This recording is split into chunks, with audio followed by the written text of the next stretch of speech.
Buenos días, bienvenidos. Vamos a desarrollar ahora la unidad número 3, que es parte de la estadística descriptiva, representaciones gráficas.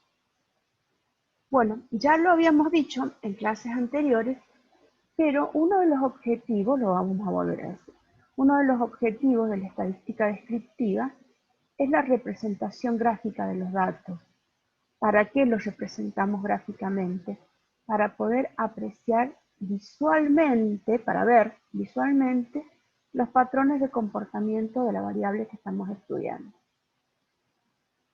Mediante estas técnicas de graficación vamos a hacer la representación cuali y cuantitativa de los datos, y el propósito es ayudar a comprender la situación de una manera sencilla. Algo muy importante es usar los gráficos como una herramienta para representar la realidad y no utilizar los gráficos justamente para distorsionar la información proporcionada por los datos. Esto es muy común que se utilice, no en la parte científica, pero sí en las gráficas presentadas con fines políticos. Usan los gráficos para distorsionar la información. Bueno, nosotros tenemos que usarla para representar la realidad, lo que realmente nos está saliendo de nuestra experiencia. En realidad existen varios tipos de gráficas para describir los datos. Nosotros vamos a ver primero los más usados, no los vamos a ver a todos. Pero tenemos que tener siempre en cuenta que el modelo que se utilice va a estar determinado por el tipo de datos y lo que se pretende visualizar, lo que queremos que se vea. Fíjense el tipo de datos. Vieron que yo siempre les vengo insistiendo que esa cuestión tan sencilla como vimos en la primera clase y el primer trabajo práctico de clasificar los datos es la base de todo. Yo tengo que ver qué tipo de dato es para ver después qué tipo de, en este caso, gráfica tengo que realizar. Bueno, los gráficos que más se utilizan. Si la variable es cualitativa, o sea, valores que se cuentan, fíjense, lo estoy clasificando. Yo voy a hacer lo más común, gráficos de barra, gráficos circulares o pictogramas. En cambio, si cuando yo clasifico la variable, veo que es una variable cuantitativa, cuyos valores se miden, los gráficos más comunes son los histogramas, los de tallo y hoja y los diagramas de cajas. Bueno, vamos ahora con estos, con los gráficos para variables cualitativas. Vamos a empezar por el gráfico de barra. En el eje de las X se colocan los valores que pueden tomar la variable independiente. Y en el eje de las Y se colocan las frecuencias relativas con las que aparecen cada uno de esos valores. Fíjense ustedes, y también ya lo hemos visto, que si la variable es discontinua, y estamos haciendo el gráfico con el mismo ejemplo anterior, esta es la distribución de leucocitos en sangre. Hemos encontrado neutrófilos, basófilos, eosinófilos, monocitos y linfocitos. Colocamos acá la frecuencia relativa.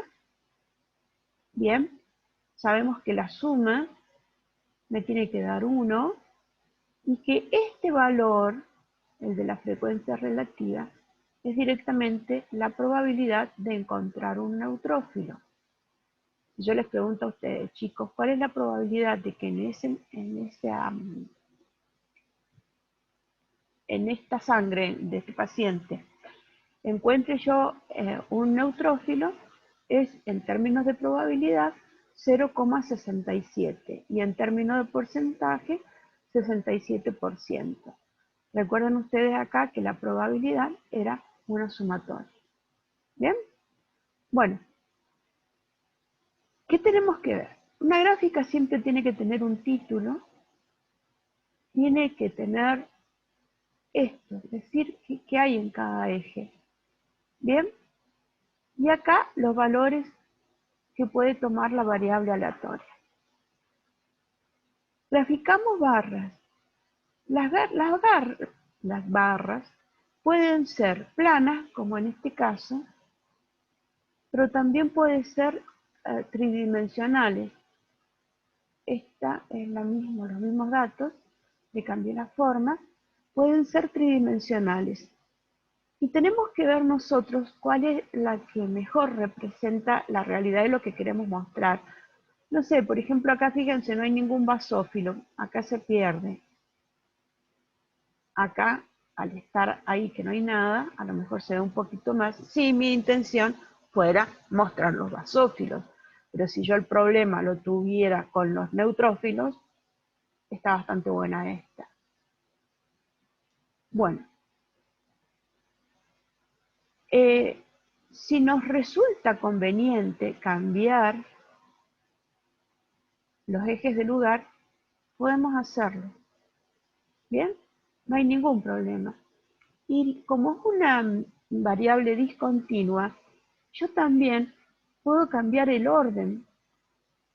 En este caso, miren, lo que hice fue ponerlos de menor a mayor. ¿Por qué puedo cambiar el orden? Y porque es nada más que de clasificación. No hay un ordenamiento que me diga que un monocito, por ejemplo, se transforma en linfocito. ¿Bien? Entonces yo puedo ponerlos como quiera. A ver, acá podría haber puesto los monocitos primero, los basófilos últimos, lo que quiera. ¿Mm? Porque la variable es de clasificación. Bueno, acá cambié los ejes y los ordené de menor a mayor. Y fíjense también que estas barras son más flaquitas que las anteriores. Puedo cambiar el ancho de la barra, no hay problema. Acá se me ocurrió ponerlos así y de mayor a menor. ¿Mm? Frecuencias crecientes o decrecientes, pero porque sí, no porque haya que hacerlo. Bueno, y les decía recién que el tamaño de las barras. Yo puedo achicar el ancho de las barras hasta incluso que me quede una línea, puntitos. ¿Bien? Con lo que tengo que tener cuidado es que si yo los hago más anchos, no se toque una barra con la otra. Miren, por ejemplo, estas son más anchas, no hay drama. Pero como la variable es discontinua, no se puede tocar, tiene que haber un distanciamiento que se vea claramente entre una barra y otra, porque si no vamos a confundir al que ve la gráfica, dándole información errónea de que como que la variable es continua, y no es así. ¿Bien? Tienen que estar distanciados. Puedo hacerlas anchas, pero siempre distanciadas. ¿Bien? Y puedo adelgazarlas todo lo que se me dé la gana, hasta incluso puedo hacer una línea o una línea de puntos. No hay drama, porque acá lo que da la información es esto, la frecuencia relativa. El alto de la barra, no el ancho. El ancho no dice nada. El alto sí. Me está dando la probabilidad de que aparezca cada uno de esos valores de la variable aleatoria. También puedo hacer gráficos circulares, los gráficos que representan como una porción de torta. ¿Bien? Y ¿cómo hacemos para sacar cada uno del sector? Yo sé que todo el volumen del círculo corresponde a un ángulo de 360 grados, pero también sé que la frecuencia relativa total, la suma es 1. Entonces hago una regla de 3 simple. Por ejemplo, para calcular este ángulo y dibujar el sector, yo digo, una frecuencia relativa de 1 le corresponde 360 grados. 1, que es la frecuencia total, le corresponde el círculo completo. A una frecuencia relativa de 0,23, X. En el práctico lo van a hacer. ¿Bien? Entonces ahí voy dibujando, dibujo el ángulo y después el ángulo me determina el sector que le corresponde. Le puedo poner colores, le puedo poner formas, no hay problema con eso.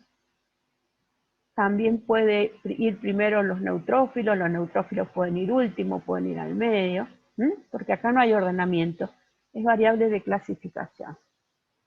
Bueno, esto es un círculo plano, pero también lo podías hacer así, tridimensional.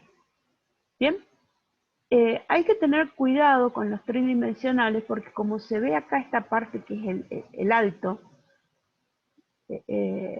a veces confunde y aparentemente es como que parece mayor. Bien, entonces fijémonos, si no confunde, quedan bonitos. Bien, pero si confunde, hagámoslo plano.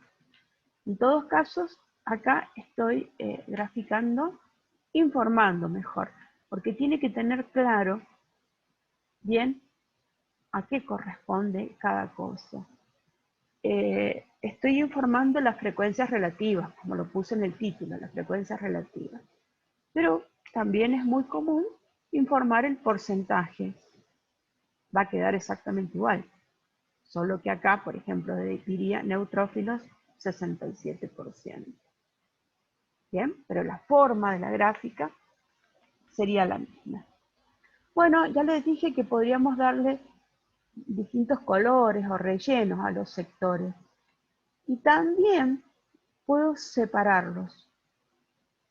Bien, cuando yo quiero destacar algún comportamiento, lo hago separado. Por ejemplo, supónganse que yo estuviera haciendo un informe sobre alergias. ¿Cuál sería el que voy a querer destacar? El eosinófilo. Supongamos que estoy probando un medicamento para la alergia. Entonces, ¿qué va a ocurrir? Que antes del tratamiento la persona enferma va a tener elevado el porcentaje de eosinófilos. Entonces, esta fracción de la torta va a ser grande porque la persona está enferma y tiene elevados los eosinófilos. Yo le doy un tratamiento con eso que estoy probando y después veo que realmente es bueno. Si realmente es bueno, ¿qué va a ocurrir? Que esta porción de la torta se va a achicar. ¿Bien? Entonces, ahí esto está bueno para poder, por ejemplo, hacer un informe sobre ese tema. Bueno, vamos a ver con los gráficos circulares inadecuados, que no nos sirven. Miren este gráfico, ustedes se dan cuenta que realmente no se puede ver nada en esto. ¿Qué es esto? Bueno, en un curso le preguntamos a nuestros alumnos en qué provincia habían nacido. Bueno, entonces con la información que nos dieron, hicimos este gráfico circular y acá está a qué corresponde cada uno. Fíjense que esto no sirve, es un gráfico inadecuado, porque hay un montón de información allá adentro que no la podemos visualizar realmente como es. Cuando tenemos que graficar más de 5 sectores, conviene utilizar un diagrama de barra. Acá yo sí puedo ver, miren, tuve, este es el número de alumnos, no está la frecuencia relativa, es el número de alumnos. Porque me interesaba saber el número, ¿bien? La frecuencia absoluta. Entonces acá pude ver que de San Luis, lo estoy viendo, San Luis hay más, qué sé yo, de Buenos Aires hay 2, acá lo veo, en esta no veo nada. ¿Por qué? Porque es un gráfico que no es adecuado. Entonces, cuando tenemos más de 5 sectores, ya tendríamos que hacer un gráfico de barra, porque las barras, acuérdense ustedes que las hacemos más flaquitas o más anchas, entonces zafamos con esta cuestión. Y los pictogramas son gráficos de barra, pero en realidad lo que se utilizan son dibujitos. ¿Bien? En vez de hacer una barra todo de un color, dibujamos de acuerdo a lo que se trate. Y esto es para hacerlo más vistoso. Esto se usa mucho en agricultura. Por ejemplo, se ponen maíces. Acá hemos hecho uno con hombrecitos, pero supónganse que fuera maíces. Acá habría 3 maíces y un poquito, acá uno, acá un maíz y un poquito, y acá penitas un maíz. Girasoles, se ponen dibujitos de girasoles, trigo, ¿bien? O en ganadería, podremos poner vaquitas, caprinos, cerditos. Este gráfico es con los datos que están en el práctico. Después lo van a ver. Ustedes en el práctico lo van a hacer con barras, así no pierden tiempo dibujando, ¿no? Pero podrían hacerlo. Y fíjense, en la cantidad de dibujos me da la altura del mismo, o sea, y siempre me va a representar la frecuencia con que aparecen. Pero también puede ser que no utilice la cantidad de dibujos, sino que al mismo dibujito lo haga más alto. Miren este. Acá es un solo hombrecito alto. Me da la misma información que estos 3 hombrecitos y un poquito. Bien, se puede hacer como quiera. Bueno, voy a cambiar lo que estoy compartiendo.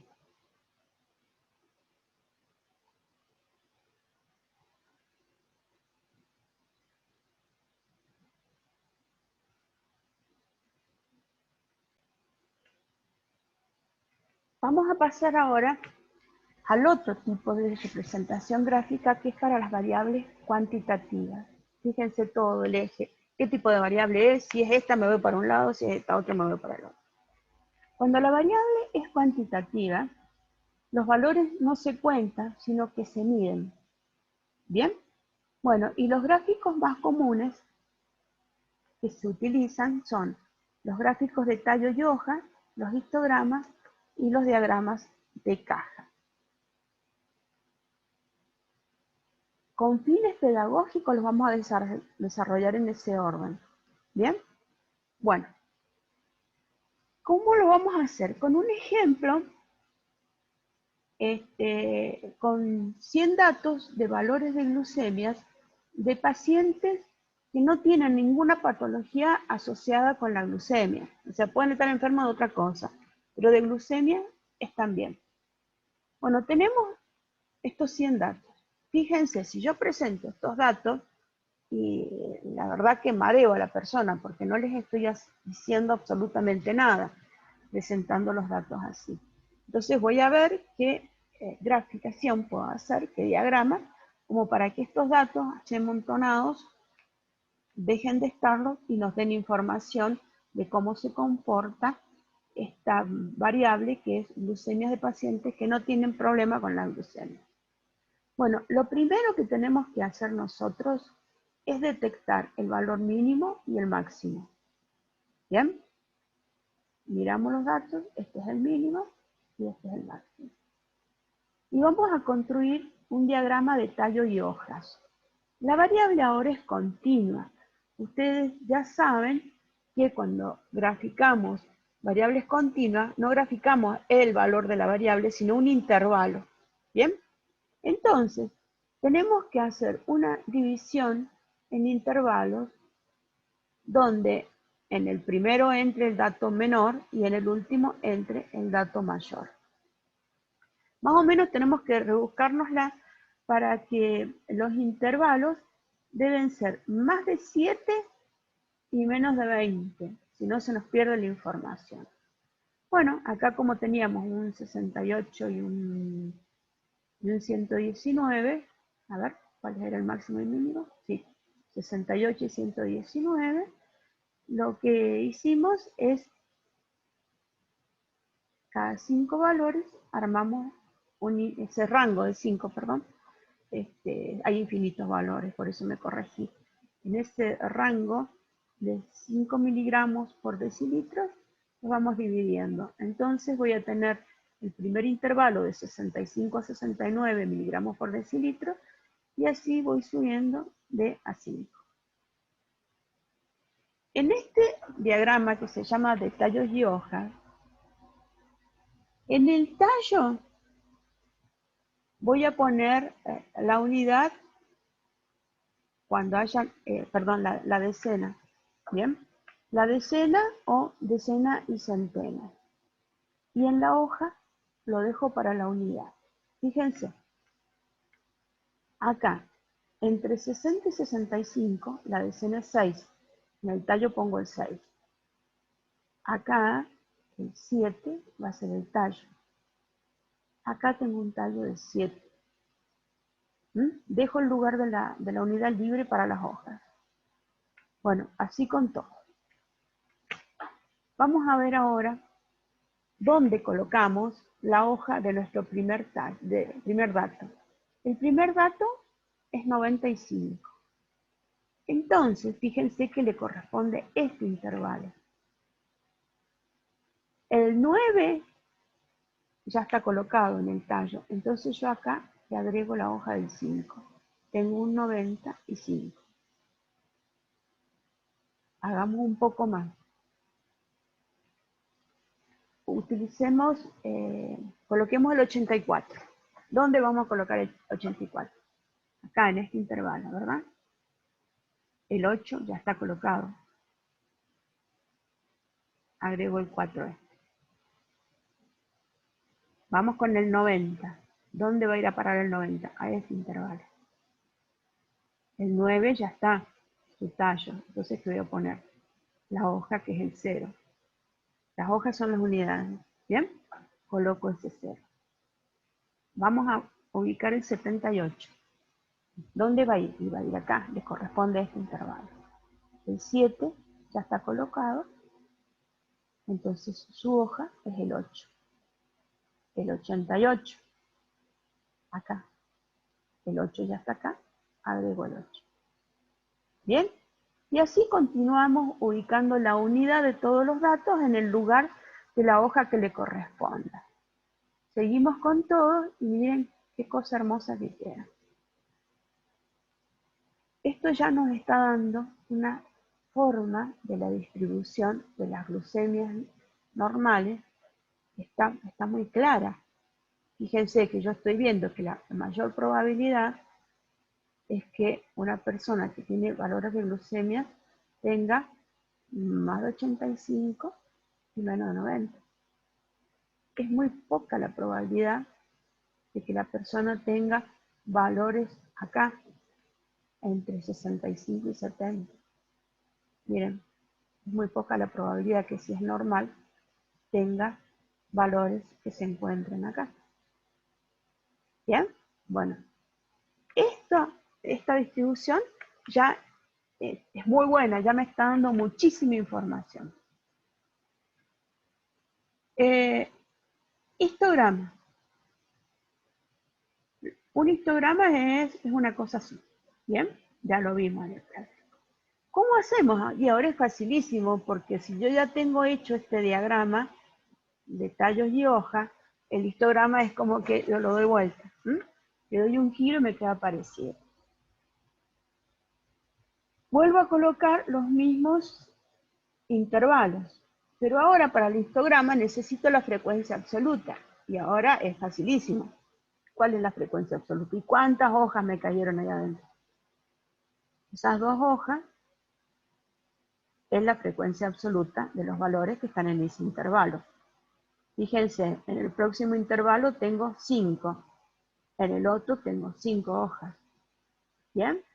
Entonces, la frecuencia es R5, la absoluta, y 5 en el otro intervalo. ¿Se dan cuenta? Lo único que hago es contar cantidad de hojas. ¿Bien? Bueno, lo hago con todos los intervalos. Controlo siempre. El control lo hago sumando todas las frecuencias absolutas que me tiene que dar el número de datos. Eran 100 datos, significa que tengo bien colocados en el lugar de las hojas y también acá los 100 datos. Con los valores de frecuencia absoluta, calculo las frecuencias relativas. Bien, la frecuencia relativa, recuerden ustedes que es la frecuencia absoluta dividido el número total de datos. Bien, hago cada una de las cuentas y obtengo las frecuencias relativas. Y controlo, sumo todo eso y me tiene que dar 1. Estas son las probabilidades de que aparezcan los valores en algún rango. Estas son las probabilidades. Bueno, entonces ahí me da 1. Y con ello construyo el gráfico, el famoso histograma. El histograma es como un gráfico de barras. Pero ¿qué ocurre? Que como acá estoy hablando de una variable que es continua, ¿bien? Las barras tienen que tocarse, porque es continua. Bien, recién les dije, tengan cuidado que no se toquen. No, ahora tienen que tocarse. Y además, yo no puedo poner cualquier valor en cualquier lado. Vamos con la continuidad de la variable. Bien, no puedo poner, qué sé yo, el 115 acá. No, tiene que ir ahí. Bien, entonces, tienen que quedar las barras unidas. La otra condición es que tienen que ser los intervalos igualmente espaciados. Acá es 5, 5, 5, miren. 5, 5, 5, el espaciamiento es igual. Acá también. Bien, cuando la función es continua, los intervalos tienen que estar igualmente espaciados. No puedo poner, que sé yo, acá de 50 a 70, no. 5, 5, 5. U otro intervalo, pero siempre igual. Entonces la otra cuestión es que el grosor sea el mismo y que se toquen. ¿Bien? Bueno, tienen que quedar unidas acá porque la variable es continua. Fíjense ustedes que acá tengo el histograma de la función de distribución de las glucemias normales. Viene el título, que quede bien claro que acá he graficado los valores de glucemia en intervalos y acá las frecuencias relativas. ¿Bien?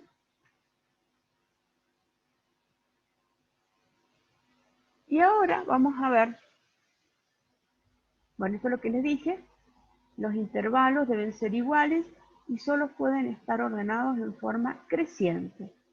No tenemos libertad de hacerlo de otra forma.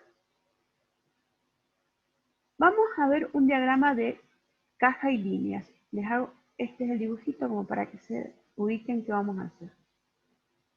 Este diagrama,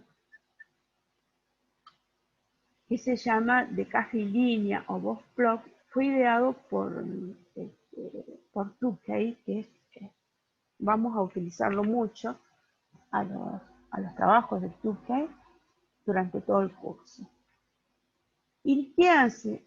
El resumen de los datos lo hace utilizando el concepto de los percentiles. ¿Se acuerdan que vimos en teoría que los percentiles eran los valores, 99 valores que dividían el área bajo la curva en 100 partes iguales? Lo que se hace es un eje central. Acá se colocan los valores, en este caso de las glucemias. ¿Bien? Y estos son la caja y estos son los bigotes. Para graficar la caja, lo primero que tenemos que hacer nosotros es hacer esa raya más gruesa que está adentro de la caja. Esa raya más gruesa que está dentro de la caja es la mediana, o sea, la colocamos a esa raya en el lugar que le corresponda a la mediana. El valor este de arriba, la tapa de la caja, es el percentil 75, o sea, el Q75. La parte de abajo de la caja es el Q25. Si yo tengo acá el Q25 y acá el 75, significa que entre ese valor y este valor está la mitad de los datos. ¿Bien? La mitad de los datos están comprendidos en esto. Y en los bigotes se pueden graficar distintas cosas, pero siempre tengo que informar que estoy graficando. Por ejemplo, en este caso he graficado los valores máximos y el valor mínimo. Pero acá estoy informando algo raro, que este es el máximo, este es el mínimo, pero estoy informando que el dato que está ubicado en la posición 35, el dato del paciente 35, es un dato raro, es un dato atípico, es un dato aberrante. ¿Bien? Entonces lo grafiqué en el lugar que le corresponde, es el 119. Pero es una glucemia rara que tenga ese valor de 119 si estamos hablando de un paciente que tiene glucemias normales. Es como que se nos está yendo a las glucemias altas. ¿Bien? Entonces lo ubicamos ahí. Bueno, ¿cómo hacemos para encontrar dónde hago esta raya y dónde hago cada una de las rayas? Perdón. Les había dicho que acá está graficado el valor máximo y en el mínimo, pero lo separé porque estoy indicando que está raro. Pero también puedo graficar el Q5 y el 95, el Q2,5 y el Q97,5. ¿Por qué? Porque tengo que asociar esta gráfica con lo que yo esté haciendo después, por ejemplo, en estadística inferencial y relacionado con los errores que yo voy a decidir, que voy a correr en tomar una decisión. Por ejemplo, supónganse que yo decida que voy a tomar un error de 0,10, ¿bien? Que se llama error alfa o P, yo tendría que asociar, que colocar los bigotes, si voy a hacer un 10% de error, 5 para los más bajos y 5 para los más altos. Entonces yo acá graficaría el Q5 y el Q95. Si mi error de trabajo fuera 0,05, 5% de error, yo tendría que graficar el largo del bigote hasta el Q2,5 y el más alto hasta Q97,5. Bien, después lo vamos a ver eso, no se preocupen. Es para que lo tengan en cuenta, ¿no? Bueno, ahora vamos a ver cómo hago para ver dónde hago cada una de las líneas estas. Recién teníamos el diagrama de tallo y hoja totalmente desordenado. ¿Por qué desordenado? Y porque a medida que me iba saliendo un valor de la hoja, yo lo iba colocando. Lo mismo que hice recién, lo di vuelta, lo puse para este lado. ¿Bien? Bien. Entonces, yo tengo el diagrama de tallo con las hojas desordenadas. Lo que voy a hacer ahora es ordenar las hojas. ¿Por qué? Porque el concepto de percentil, ¿se acuerdan ustedes que para calcular la mediana, los cuartiles, los deciles, los percentiles, necesitábamos tener los datos ordenados de menor a mayor? Bueno, y acá ahora es facilísimo. Fíjense, de este lado es como lo tenía antes. Yo los voy a ordenar de menor a mayor. ¿Qué voy a poner? Primero el 8, después el 9. Acá, el más bajo es el 0, que pongo primero, después un 1, después viene un 2, después viene el 3 y 4. Bueno, y así hago con todos. Supónganse acá el 4, acá desordenado lo tengo 1, 2, 3 veces. Tengo que ponerlo 3 veces. ¿Bien? Bueno, entonces, este lado es lo mismo que este lado, pero acá están ordenados de menor a mayor. ¿Para qué hago eso? Porque ahora tengo que calcular para poder hacer las cajas los valores. Sí o sí, el primero tiene que ser este, el de la mediana.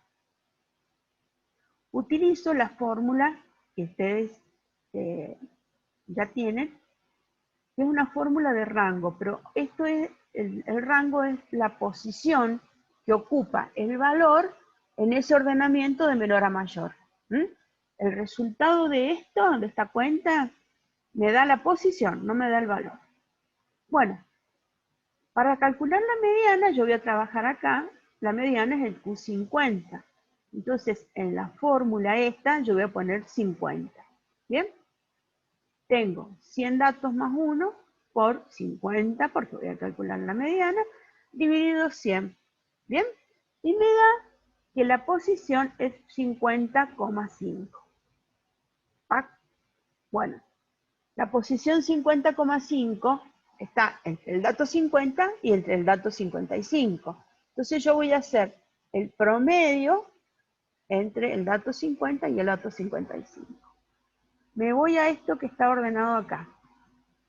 Y cuento 1, 2, 3, 4, hasta llegar al 50 y el 55. ¿Bien? Llego hasta ahí y tengo que hacer el promedio entre el 90 y el valor 91. El promedio entre 90 y 91 es 90,5. Entonces, este es el valor que yo voy a graficar, 90,5. Ese valor hago esta raya en el 90,5, hago esta raya que es más gordita. Es una raya que está adentro de la caja. ¿Qué me dice esta? Que la mitad de los valores van a estar por debajo y la otra mitad de los valores van a estar por encima. ¿Bien? Bueno, vamos ahora a dibujar esta. Les dije que es el percentil 75, o sea, el Q75. Vamos a la formulita. En la fórmula voy a poner el valor 75. ¿Bien? Bueno, hago la cuenta de posición y me da esto. ¿Qué hago? Está tan cerca del 76 que tomo el valor 76. Voy acá, cuento hasta el 76 y me da que es este. Entonces, ¿qué gráfico? 98. Es re lindo eso. Te van a ver que va a gustar. 98. Entonces, la raya que me indica hasta dónde llega la caja, el techo de la caja, lo grafico acá en 98. ¿Bien? Vamos por esta. Q25. Hago lo mismo. Calculo el Q25. Entonces acá en la cuenta pongo la posición 25 y me da 25,25. Entonces está más cerca del 25. Voy y busco en el ordenamiento cuál es el 25. Y me da, voy 1, 2, 3, 4, bueno, hasta que llego acá al 25. 85. Ese valor, 85, hago esto. ¿Bien? Entonces ya tengo, la cierro la caja. Ya tengo la caja. Yo sé que entre el 85 y el 98 están la mitad de los valores. ¿Vamos? Bueno, y ahora los bigotes.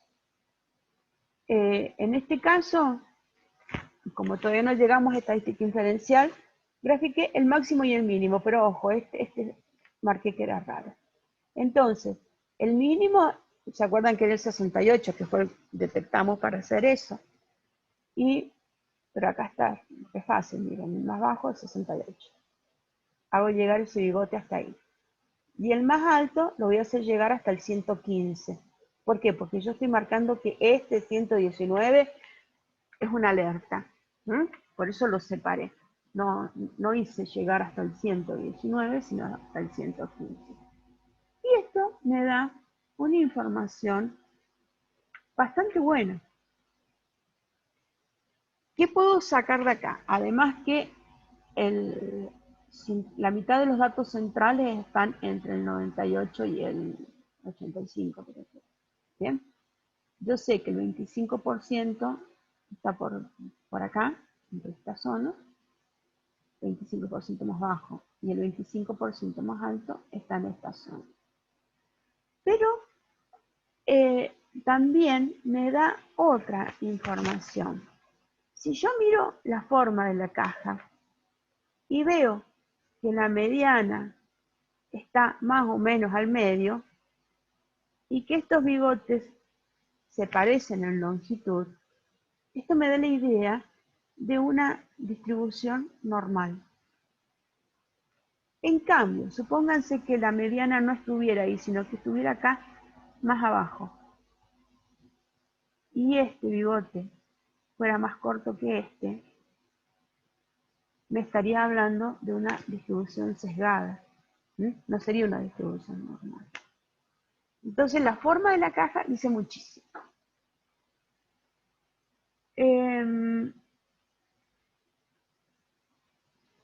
Y se usa mucho este diagrama de caja para representar variables que no sean normales. Si es normal, pues sí, también viene bárbaro. Pero cuando no es normal, está muy bueno usarla. A modo de ejemplo, estuve buscando y encontré esto. Es de una publicación científica. Extraje este gráfico que han presentado. Fíjense que acá han dibujado tres grupos distintos. ¿Por qué? Porque el ancho de la caja no dice nada. Acá es donde está respecto del eje de los valores. Entonces yo puedo hacer cajas más flaquitas y hacer muchas cajas flaquitas si viene bien para lo que yo quiero mostrar. Bueno, ¿qué quiero que vean acá?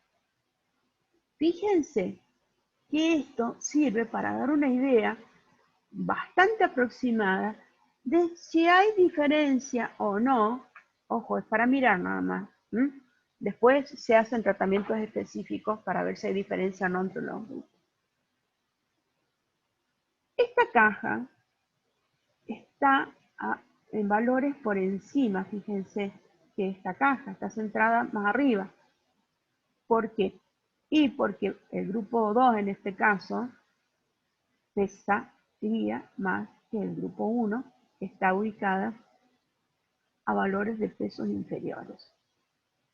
Supongan, a mí esto me está diciendo ya que lo que sea, no sé qué es, del grupo 2 pesa más que los del grupo 1. Ustedes imagínense como que los bigotitos estos fueran los rieles de un ferrocarril. ¿Tac? Si yo tengo un riel y otro, y los corro, y se chocan, si ese choque es mayor al error con el que yo voy a trabajar, significa que no hay diferencia entre ellos, porque se chocan mucho, más que mi error. Pero si pasan tranquilamente, sin tocarse, significa que hay diferencia, están en rieles distintos. ¿Bien? Entonces, fíjense, miremos el grupo 1 y el grupo 2. Si yo corro este tren para allá y este tren para acá, van a chocar un poquito. Si ese solapamiento de vías es menor que el error que yo he decidido correr, pues voy a decir que son diferentes los dos. Pero si yo, miren, hago correr este tren con este, se van a chocar completamente. Entonces, ¿qué diría yo? Que el peso, en este caso, del grupo 3 y del grupo 2, no hay diferencia significativa. Bien, están más dispersos estos datos. ¿Por qué? Y porque la caja es más alta. Si la caja es más alta, me está hablando de mayor dispersión de pesos. Bien, bueno, esto era nada más que para introducirles el tema. Nos vemos en el práctico. Traten de hacerlo antes de ver la explicación. Bien.